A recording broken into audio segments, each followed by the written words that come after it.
Hi and welcome back to the channel. Thank you so much for clicking into this video. So if you're experiencing issues with the querying map not working, there are actually a few troubleshooting steps you can take to resolve the problem. But before going on, make sure that you stay until the very end of this video so you won't miss any important step or information. And without further ado, let's get on it.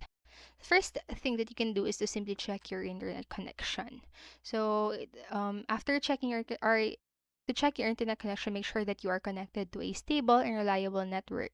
So if your internet connection is unstable, querying the map may not load properly or may not load at all.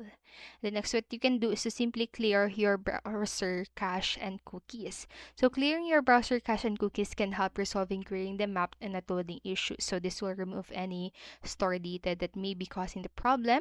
And to clear your cache and cookies, just follow the steps right here.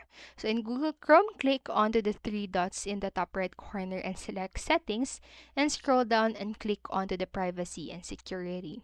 Click onto the clearing browser data and select all the time as the time range and check the boxes next to cookies and other site data and cache images and files.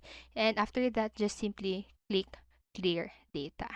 And the next what you can do is to disable browser extensions. So browser extensions can sometimes cause conflicts with querying maps. So to see if this is the case, just try disabling any extensions you have installed. So to disable extensions in Google Chrome, follow the steps right here.